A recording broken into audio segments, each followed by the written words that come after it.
Very reminiscent of a deck that Vidianto Wijaya won Grand Prix Denver with. 4 Stoneforge, a couple Snapcaster Mages, Vendilion Click. He's got his little discard package and Thoughtseize and Inquisition of Kozilek. Some Lingering Souls, a handful of Force of Wills. You're actually going to find 1 main deck Supreme Verdict here to go along with 4 Brainstorms, 2 Ponders, 4 Swords, and an Engineered Explosives. That sounds pretty stock to me. Yeah. Over here, Cody Napier, pretty much playing the elf list that Chris Anderson, I believe, and Riley Curran won with in Columbus. Okay. Obviously inspired by LSV and Matt Nass's elf list from Denver. But yeah, just looking at the main and sideboard, it seems very close to identical to Anderson's list. Might be off by a card or two, but he's running the 1 crop rotation and 3 guys cradles as opposed to the 4. He has the Thorn of Amethyst in the sideboard, Cabal Therapies. Pretty much just everything you would expect, topping with Crater Hoof Behemoth in the main deck to offer the quick kill. Yeah, and we saw the quick kill in one of our feature matches earlier today. Actually, at turn 3. Crater Hoof Behemoth. Yeah. That's downright rude. He didn't even really get to play. Yeah, he got to play an Argothian Enchantress, and then he died. So, them the beats. Elves is a deck that's actually kind of surfacing up a little bit now. When your format has become super grindy, that's what it looks like we've run into here with John, with Bug, and with a certain extent Rug, and your Stoneforge Mystic deck kind of keeping these combo decks in check. They're doing a pretty good job of it, oddly enough. Elves is a combo deck that stands up to hate pretty well, stands up to being attacked in the hand and having its creatures killed, with the combo of Elves Visionary plus Wirewolf Symbiote being able to refill its hand fairly easily. It also has the potential to just kill you on turn 2 or turn 3. So yeah. It can play a long game, or if things go right, it can play a short one. It does a pretty fine Jund impression, I would say. The interactions like Wirewood Symbiote, Elvis Visionary, they just kind of grind at you. You don't really get blown out. But then again, they have that combo finish where I think Cranderson always described it as a beatdown deck that just threatens the combo. Yeah. Constantly. Yeah. And they just have to respect that. We've got a mulligan from Cody. This goes to 6. He flashed his hand before he mulliganed it to Justin, so Justin already knows what he's actually playing. Indicates these players likely know each other. Or Cody's just really friendly with the edges. And Cody taking a mulligan to 5 here. I think Justin's counting out 7 for him to demonstrate the difference between their starting hand sizes. Yes. Math is fun, isn't it? So 7, that's 2 more than 5? Must be nice to have 7. 2 more. I can tell you. It seems like I'd have an advantage if I had 7 cards versus 5. I don't know. We'll see how it works out. This matchup's always been interesting to me. I feel like it's relatively close. The Stone Forge deck does have a lot of different ways to interact with the opponent. It has discard, has a couple copies of Force Will, just some counter match, not a ton. That 1 Supreme Verdict can catch someone off a guard, and if they are ahead, Jason the Mind Sculptor can stop Cody's draw step every single turn. Now, getting to that point is a little bit difficult because Elves does try to slide in underneath all that stuff happening, but it can definitely be controlled, and mulligan to 5 certainly doesn't hurt. Right. I think in game 1, I like Elves pretty significantly in the matchup, but the sideboard for Esper Stoneblade ranges from not that big a deal for Elves to like a complete crushing, depending on how much they decided they wanted to beat Little Green Men today. Yeah. As you do see Cody taking a mulligan to 4 here, so going to sideboards is something we might be doing here relatively soon. Nah, I'm sure he'll be fine. Yeah. Ever the optimist you are. That's nice. I mean, if a mull to 4 automatically lost you the game, then they wouldn't make you play it out. Yeah, that's true. Make a good point. That's wisdom of the years there. Yeah, and as you brought up, it depends on how the sideboard looks for the Esper Stoneblade deck, because they could have a load of Engineered Plagues. They can have multiple Wrath effects, like multiple Supreme Verdicts. Some people, like Ben Friedman, like the sideboard Terminus. Threaten that with Sensei's Divine top, which you're actually not going to find in this list, but you can also make it work with a Brainstorm. That's true. But looking just very quickly, we will go over this after this game. There's at least 1 Dark Blast here, which is a card that's nice. I love the 1-of Dark Blast in the sideboard. I sideboard 1-of Dark Blast in like every Black Legacy deck ever. It's so fun. I'm actually pretty pro Dark Blast as well. The 1 is good such value. Yeah, there are a lot of cards that are very good against Elves, very specifically good against Elves, and just kind of depends on whether people decide to beat them. One of the odd things about testing with friends, if they indeed are friends, as we surmised earlier, you can sometimes find yourself tilting your sideboard against your friends. Yeah, tired of losing to them in testing, That can happen as Cody keeps his 4 cards, slams on that Wooded Foothills, and we are underway here as Justin's going to start with a Underground Sea and an Inquisition of Kozilek. Brick. Doesn't brick. Oh, he catches a Nettle Sentinel, revealing Nettle Sentinel Natural Order. Yep. Now, unfortunately for Cody, he doesn't, you know, he has some good natural order targets. He does have a Regal Force there, but he doesn't have anything main deck like a Progenitus, some sort of game breaker that once it resolves, the game is basically going to end. I don't know, man. Regal Force. And it's a pretty good magic card. It's pretty. Oh, Forest off the tippy. Yep. Well, is that what we're calling the top now? The tippy? Yeah, it's the tip top. You say so. Or the tippy top, if you prefer. I feel like that's childish. How about the teasy? The teasy? Yeah. I can get down with the teasy. Justin, no turn 2 Stoneforge Mystic, so I guess that's something. Kind of dodged a bullet there. Yep, it's right in with that Nettle Sentinel. That was aggressive. Yeah, I that like Nettle it. Sentinel poured it all the way. And we have if you're gonna keep your creatures behind your lands, you got to make sure you get them above the lands when they attack like that. That's pretty key to the entire interaction. And we're gonna have a counterspell for that Nettle Sentinel. Justin willing to, you know, just counter some things here as we do see a Stoneforge Mystic. Yeah, he drew one now, and he has a Flooded Strand, so he can get white mana, and he'll have a Brainstorm available as well. There's some reason, I think, maybe to Brainstorm first. Yeah, a little bit surprised they didn't Brainstorm for a shuffle away, then search with the Stoneforge Mystic. But maybe his hand is already stocked full enough that, you know, I don't need to Brainstorm anything away. Just already have the goods. Yeah, you don't need to do that, man. Yeah. Don't waste your time. Oh, well, let me hand this deck over back to you. There we go. Trigger, resolve, trigger. Taking a look at Justin's main deck, he of course does have the Battered Skull. Some players do start Umzawa, some leave in the sideboard, but you will find one of those main deck here. No Sword of Feast and Famine in the main deck, so just the two pieces. Sporting.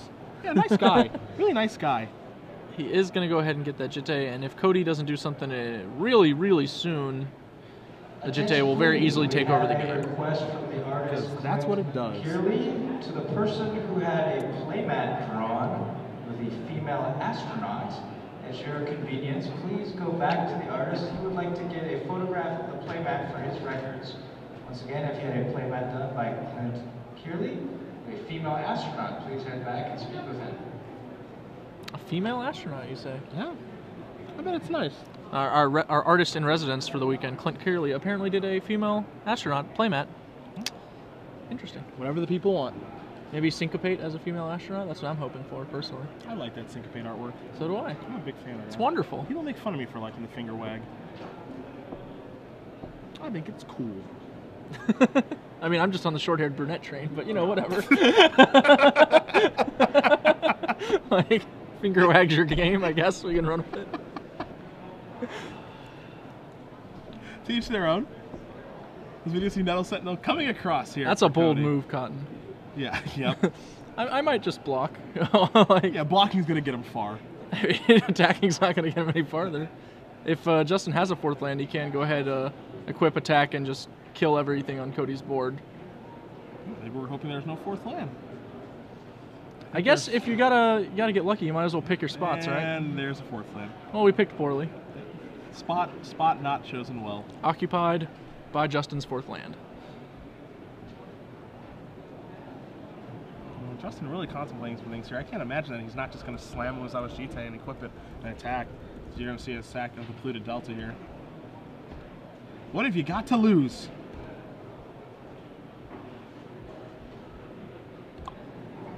Going to get himself an island.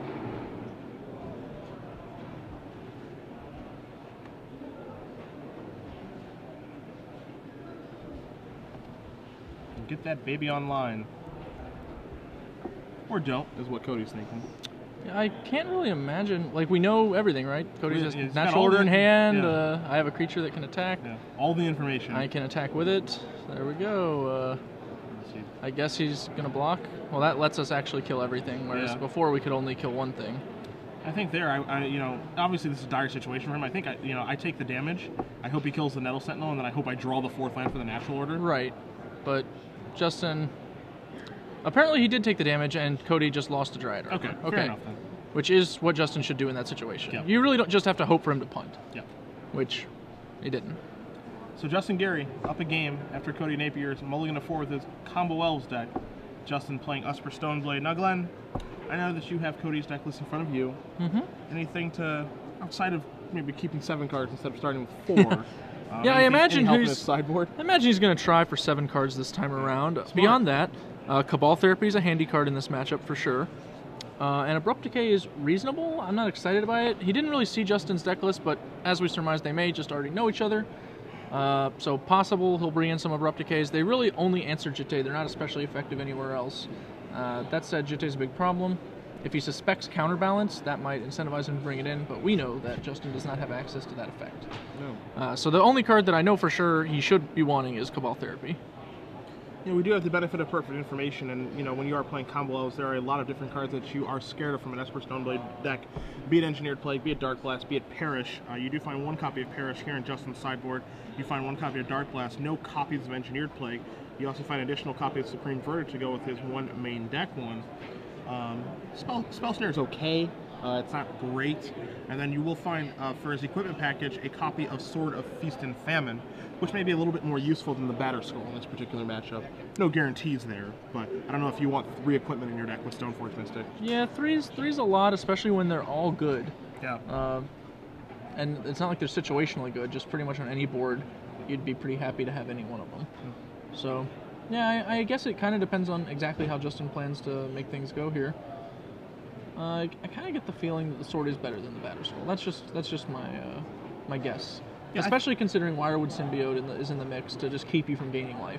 Yeah. You already have that vulnerability with Jitte, so you don't really want 2 equipment that both require you to connect. Sure. I think there are definitely situations in board states where Batter Skull will be the end-all, be-all. I'm not sure how often they exist. And for that reason, I think I agree with you. A Sword of Feast and Famine is likely going to always be good. Yep. Once you're able to start unloading all of your cards at once while attacking their hand and their life total, which is what makes that card so good. I think if he can get it online, it's gonna be ideal. I agree. Tough matchup here. Esper Stoneblade. The thing that's interesting about this deck is that it doesn't do anything great, but it does a lot of things good. Yes. It has, again, 2 Thoughtseize, 2 Inquisition, so it's got a little bit of proactive disruption. It has, 3 Force of Wolves and a counter spell, along with 2 Spell Pierces, so it's got some reactive elements to it. It's got a Supreme Verdict to, kind of reset things. It's got some equipment, it's got some manipulation in Brainstorm and Ponder, it's got some spot removal in Source of Plowshares, so it does a little bit of everything. Again, it doesn't do anything particularly great. It doesn't put a fast clock on the opponent, it doesn't shred their hand very well, it can't go to battle and counter war, but, it's got these elements, I think, your versatile legacy deck. Yeah, Esper Stoneblade is definitely the deck for players who just want to be able to beat everyone, but don't want to crush anyone. Yeah.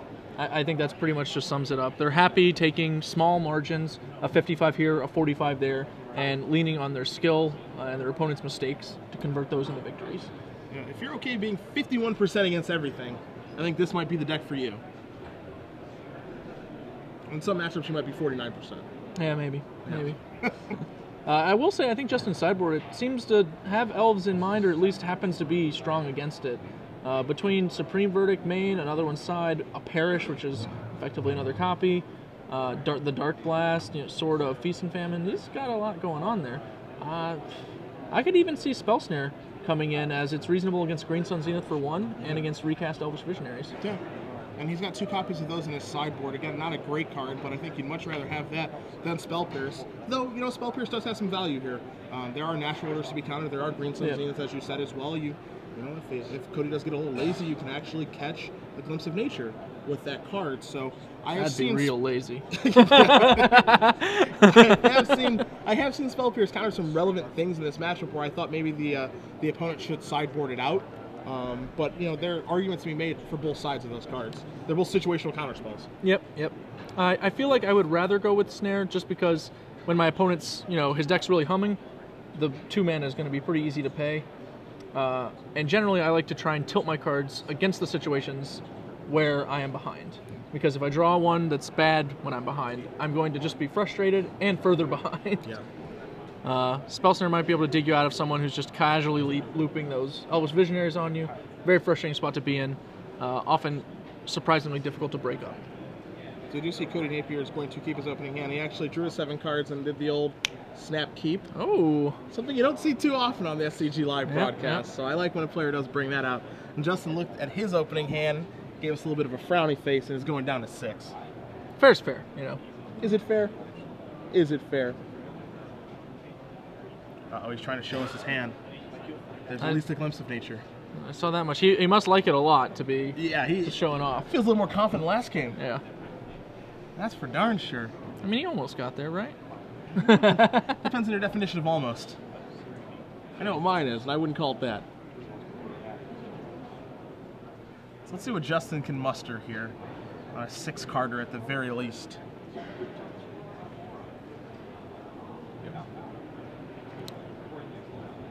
Oh, 1, 2, 3. Let's see, at least a flutter strain down there. Oh, right back in. This is a battle. Cody happy for the equalization. Yeah, is this a battle of mulligans here? Are we gonna get one good game out of this match? If there was a crowd, he might have just turned around and started high-fiving. Yep. You know, mulligans are a funny thing. It happens. Like, you just know some percentage of the time, you know, you're gonna have to mulligan. Obviously, we remember mulligans. Yes. They stick with us. Yes. One of my more amusing PTQs was a finals, actually, against an Atlanta player who's been in attendance this weekend, in which, in the first game, I mulliganed to 4. Very nearly, I got crushed. Like, just didn't do anything. Second game, he mulliganed to 4. Very, very close game. Okay. in which he was able to not actually kill me. Okay. Leading to a third game. So it really felt like we were playing a best of 1 at that point, except that the second game had demoralized me quite significantly. I can't get a freebie? Yeah. The freebies aren't free. Now that's when you know you've got a bad match. That is definitely true. The Mulda 4s are dangerous. Oh. Well, Justin hoping for a 5 he can keep. He doesn't want to do a true equilibrium here and go to 4. Yeah.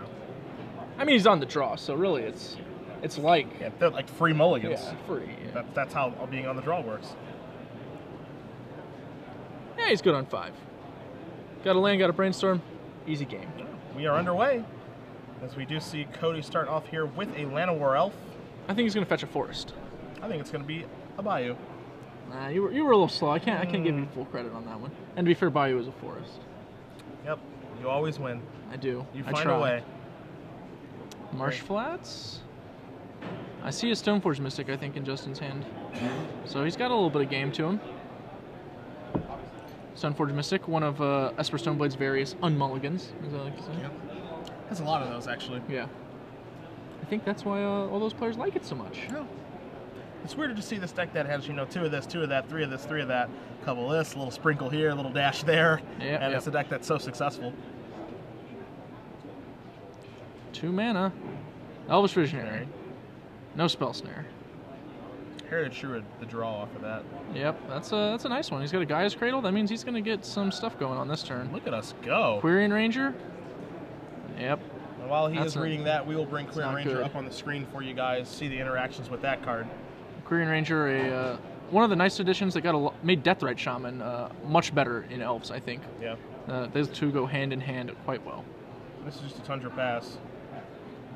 Interestingly, that Cody did not drop his Heritage Druid. He held it to cast Glimpse of Nature this turn. As you guys do see the Quirion Ranger on the screen, return a force you control on tap target creature. We will probably be seeing some of that this turn. Justin's fetching. That kind of implies Counterspell here. Potentially he will Brainstorm, but that doesn't seem likely. I don't know why he would do that before fetching, or do that after fetching, I should say. I imagine he just has his 1-of Counterspell. And that's what we see. Ding! Shiny. Nope. That leaves Cody looking for something else to do. Yeah, and this is exactly what they mean when they say, the threat of the combo is part of what makes this deck so good. We're doing a storm count? Yeah. These two clearly know each other. I think we fully established that as we see an attack here for 3 from Cody. That's adorable. Land Perish, that is. He's got a Karakas. He's got a Swamp, Vendilion Click, and a Jace, I believe, is his other card. So he's got one card I don't know of, I think. There's your Karakas. Yeah, I see Swamp, Vendilion Click, Jace, and another card. It's not a Perish. Or this is the world's greediest man. Yeah. Whoa. See a draw step? Vendilion Click. Heritage Druid and lands. Well, I guess you cycle it, right? Like, I don't know. It's not that threatening, to be honest. Do you cycle it? I wouldn't, I don't think, yeah, but I wouldn't cycle it either. Justin immediately set it aside, kind of implies he plans to. I'm not sure. There are a lot of better draws available. Yes. He's going to cycle He's going to take it. Like, I kind of wanted a Green Sun Zenith to just happen right there. Like, that is. Yep. Get a Wirewood Symbiote or what have you. Wirewood Symbiote would be good. Yep. Green Sun Zenith is good. Natural Order is good. Can he just cast Regal Force too? Was that no? He's a little shy. No, he can do that. He has Deathrite Shaman and Lawnmower Elf. Yeah, could have just cast a Regal Force. Yeah, I think you just let the Heritage Druid go. Then you have perfect information of what can happen. Yep. No reason to give your opponent a random draw there, but Justin did dodge the bullet as Cody drew a Misty Rainforest off of it. So. In fact, Elvish Visionary is a redraw as well. He had lots of cards there that could have gotten really dangerous. You did see a Deathrite Shaman activation there on Cody's main phase, taking care of the counter spell. Yep. Quinn Ranger return to Forest. Untap the Deathrite Shaman. Now you see these knuckleheads getting in here. Yeah. I think there you can probably attack with the Quinn Ranger as well because, by letting the Vendilion Click stick around, Caracas plus Vendilion Click is something that is threatening right now. Yeah. It's not great by any stretch of the imagination, but it is there. I agree. I think I would have attacked. If he wanted to trade there, it's really not that bad. Your Deathrite Shaman isn't doing double duty in this game anyway. Your opponent's mulligan, you can't fill the graveyard with spells that quickly. You don't have any more spells. Your tapping and untapping is really not going to break the game open. Plus, with all the lands in your hand, you've already got an extra mana a turn pretty much as often as you want it. Justin probably just going to tap out for Jace here. I can't really imagine him not wanting to do that. He knows his opponent has nothing. Might as well play Jace. I would probably be Fate Sealing. Maybe you Brainstorm. Yeah, maybe pushing up to 5 so it can't die this turn and then Brainstorming so you can defend it. Yeah, Cody probably shouldn't have cracked that fetch on his own turn. I understand wanting to thin the deck, but you probably should just leave it until the opponent's turn, generally speaking. Well, Goes to the bottom. Go to the bottom. Must be a good one. Cody was not punished for that fetch, so yeah, it looks like he might have some stuff. And Justin considering attacking you with Vendilion Click. He can't lose his Jace if he does, so I think it's a fine attack, honestly.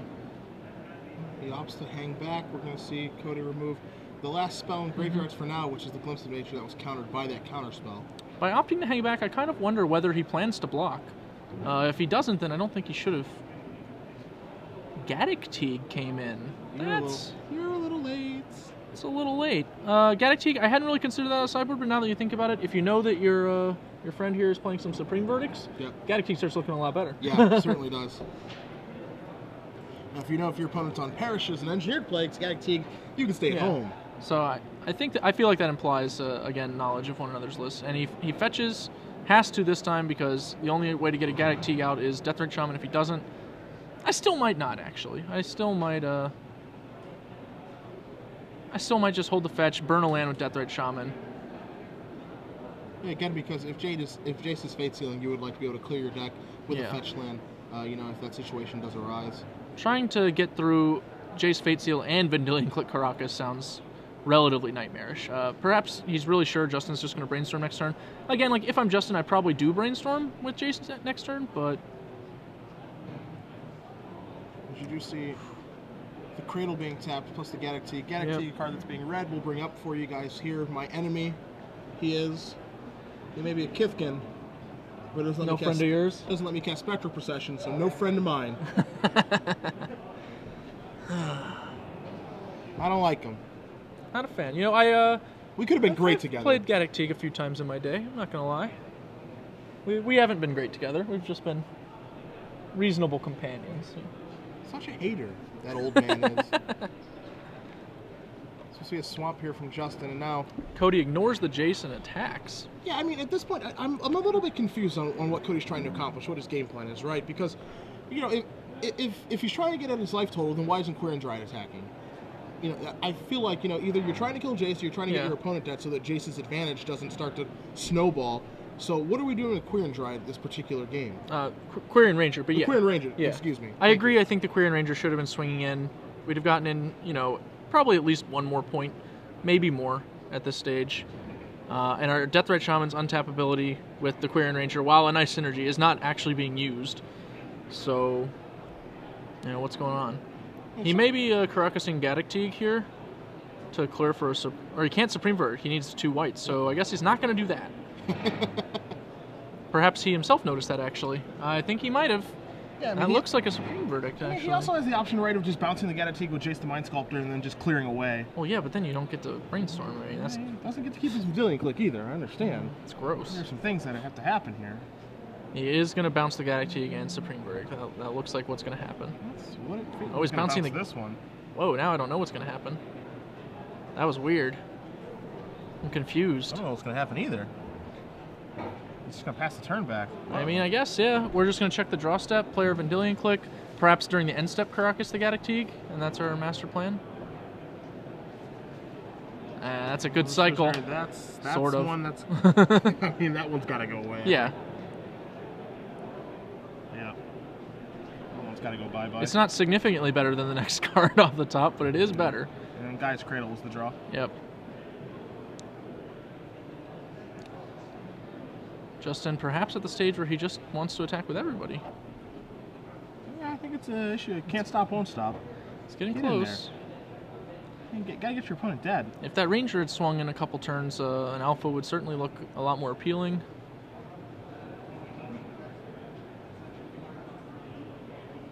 Yeah, he's gonna send everyone but Deathrite Shaman. All right. And again, I think you have to. I think you need to assess the situation here as well with Deathrite Shaman. Something is certainly up here. If you're Cody, there has to be something going off in your head. Like, my opponent bounced his Vendilion Click with his Jace when he has a Karakas. Yep. So something is definitely going on here that I need to get this game over with, because my creatures can't be living for much longer. So I think that he's missing out on points of damage here that may end up mattering at the end of the day. Yeah, it's kind of an interesting question as to whether or not Justin has the Supreme Verdict if you're Cody. Obviously, like, he basically played to take 3 damage and clear Cody's next draw step. So he traded a Bolt for a Click activation, sort of. So I don't know if I would be, on 8 life making that call. It's a tough spot.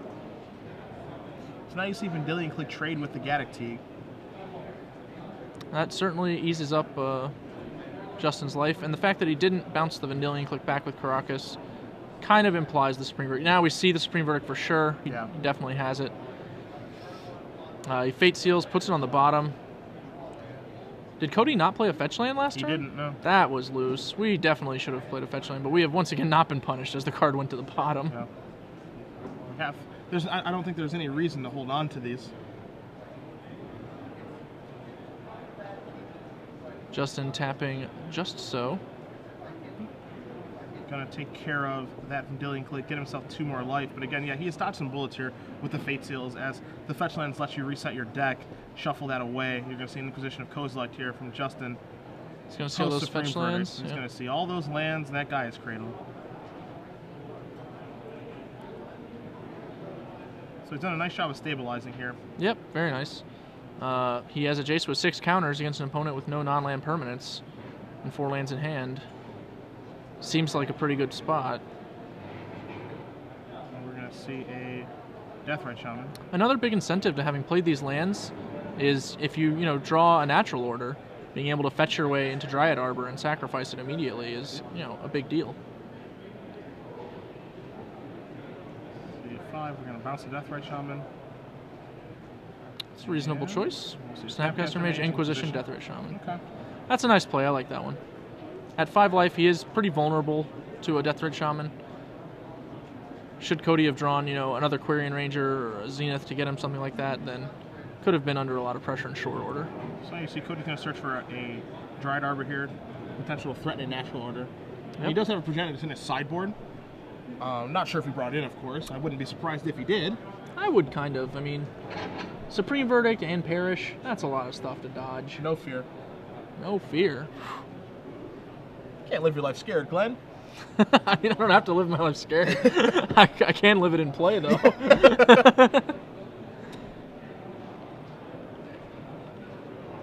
Take a draw. For some reason, I don't think it's natural. We're going to see an attack for 1. I think I'm trading almost instantly here. Yeah, snap. Yeah, if I'm Justin, I couldn't trade faster with my Snapcaster Mage. And there's This a guy. Wireless Symbiote. Now play our fetch. We'll play Yep. Wooded Foothills and pass the turn back. So we have a very clear board and Jace the Mind Sculptor. I feel like we've seen this before. Who normally wins this war? Jace, actually. Oh. We see him brainstorm into 2 Forces and a Stoneforge Mystic, I believe. That's what we call the goods. Oh. Jace normally wins this war. Stoneforge Mystic. I imagine we're going to get the sword because we're facing a Wirewood Symbiote, but maybe we get Jite? Like, if our opponent just draws an elf. Or no, well, I guess we have Jace bounce, so yeah, we can beat him drawing an elf here. That's fair. We have to trade a Brainstorm to do it. So you're going to see Justin sacrifice the Flooded Terrain, go down to 4. He's going to search for his Elf-Jite, play it and equip it. Yeah. Pass the turn back. All right, now I like this line. We can rely on Jace to make sure that we don't get got, as it were. Yep. Although Elvish Visionary would actually still be a problem. That would be a good Elvish start Visionary to the turn. hitting another elf, so he has 4 greens on Zenith and 2 Visionaries left. So he has basically like 6 good ones that he can peel here. I can't think of any others that sound particularly impressive.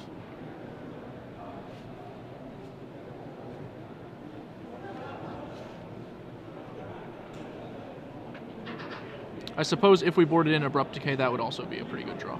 Yeah, that one wouldn't hurt. It would be a temporary solution to a small... I mean, it would be a permanent solution to one of the smaller problems on the board. Sure. Jace being, I think, the biggest issue. I think the thing is the elf deck can actually beat Jace going along. Harmonic Sliver. Got him. Had it. That's what the kids say, right? That's a nice one. I'm not too old yet. I can still use the hip lingo. Obviously, Jace Brainstorming is like pretty big game. The elf deck can actually do some things that are, you know, a little higher velocity and equally degenerate. We're going to see. Bounce, Stoneforge Mystic, go get something else. I like it. This plays fine. Considering how stable the board is, I might just have brainstormed. I think he just added 2 mana to his mana pool. He kept in the Batterskull. Okay. Yeah. I had a feeling he might just have all 3 equipment because all 3 are so good. Yeah. And there's a situation where they're each good. It's like fair. This is the situation where Batterskull's good. And then he can bounce the Stoneforge again to get the Sword of Feast and Famine. And then Batterskull becomes a unblockable 6/6 lifelinker. Yeah, once it becomes unblockable, it's definitely a pretty big game. That turn will also be a freebie, as it were. Yeah. So let's see what Cody can come up with. It's got some nice ones. He's knocking on the deck. Natural Order's a nice one. Natural Order. I like that one. Are we Force of Willing? Do we have a blue card? We do. We have an extra Jace. That worked out.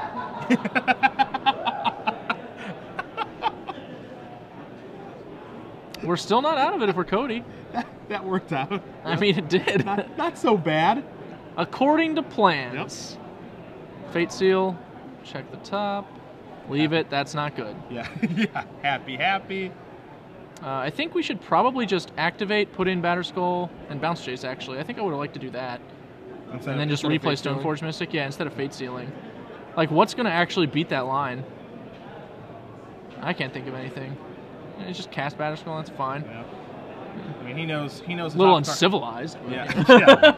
Yeah. He knows the top card of Cody's deck right now is irrelevant. But again, I he's going through, it works out basically the same. Yes, here. he's going through some different motions to get this game locked up. Maybe they're not the most efficient manner. Yeah. I think we might be able to agree on that. But actually, his play might even be superior. But overall, I think he's doing okay. And with having 7 lands in play, it looks like 1, 2, 3, 4. Yeah, he has 7 lands in play. If the Sword of Feast and Famine is in his deck, he can bounce the Stoneforge, search for the sword, play it and equip it, bash, untap everything. And it's not like he fears his Stoneforge Mystic dying, so the 1 damage is basically free since he's just going to spend this turn getting the equipment. Yeah. The turn in which the equipment actually matters. So I guess it works out fine. Yeah. He was rewarded even. Yeah. See, I don't even have to bounce my own guy. Now I can Fate Seal you too. And there's my Sword of Feast and Famine. Yep. And I'm going to sack my Delta and get my land, go down to 3, And then I'm going to end up going up to 9. Cody will be discarding Gaia's Cradle this turn. Don't want to miss that trigger. Don't want to miss that trigger. Sort of Feast and Famine on the Batter Skull. Justin at a perilous 2 life. Get in there, Stoneforge. That's about to change.